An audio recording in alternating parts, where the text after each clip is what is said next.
Isang modus na mga makakaluwang grupo ang Tanim EJK para makalikom ng pondo sa pamamagitan ng Trust Fund for Victims ng International Criminal Court. Iyan ang ibinunyag ng isang dating kadre ng CPP, NPA, NDF. Si Jason Rubrico sa detalye ng balita.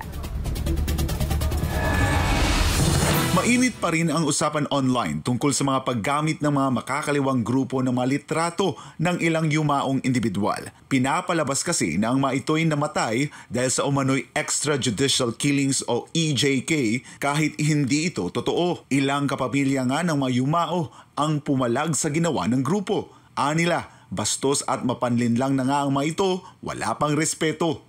Sinabi ng dating kadre ng CPP, NPA, NDF na si Jeffrey Eric Celis, ganito talaga ang modus ng mga makakaliwa, makalikom lang ng pera para sa kanilang mga operasyon. Ayon kay Eric, notorious ang mga grupong ito sa paggamit ng mga propaganda kahit bunga ang mga ito ng pagsisinungaling. Isa na nga riyan, aniya, ay ang ipinapalabas nila ng mga questionabling datos ng mga umano'y namatay sa war on drugs ng Administrasyong Duterte. Yung 30,000 na namatay sa drug war ni Pangulong Duterte, sa kanila galing yan, no?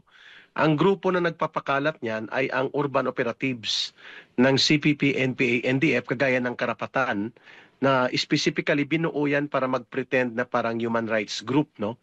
Hindi lang questionably, kundi sigurado tayo na yan ay mga kasinungalingan at ginamit lamang para mag-generate ng international propaganda para sila ay mapunduhan. Ani Eric, hindi na nakapagtataka na ginagawa nilang negosyo ang paglulunsad ng mga propaganda operation, gaya na lamang ng pagdagdag ng mga namatay sa umano'y EJK.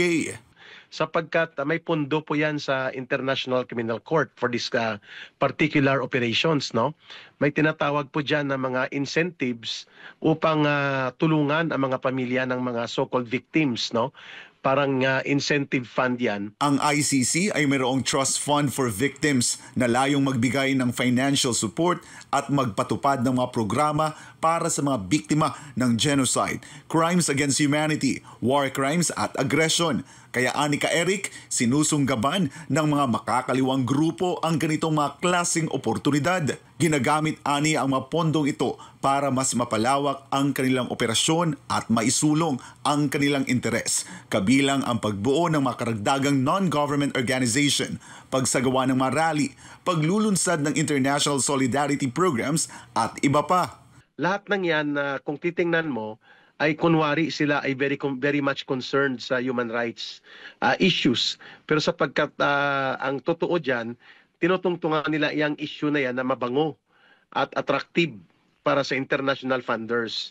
And this include pati ang International Criminal Court na gawa nila yan na mapagkapirahan. Nakarating na sa Philippine National Police ang nag-viral na mga larawan ng mga umano'y biktima ng war on drugs. Sa pangunguna ng Anti-Cybercrime Group ay sinimulan na ang masusing investigasyon laban sa mga individual at grupong nasa likod ng pagpapakalat ng maling impormasyon ng mga peking biktima ng EJK na pilit isinasangkot si dating Pangulong Rodrigo Duterte. Para sa Diyos at sa Pilipinas kong mahal, ako si Jason Rubrico, SM9 News.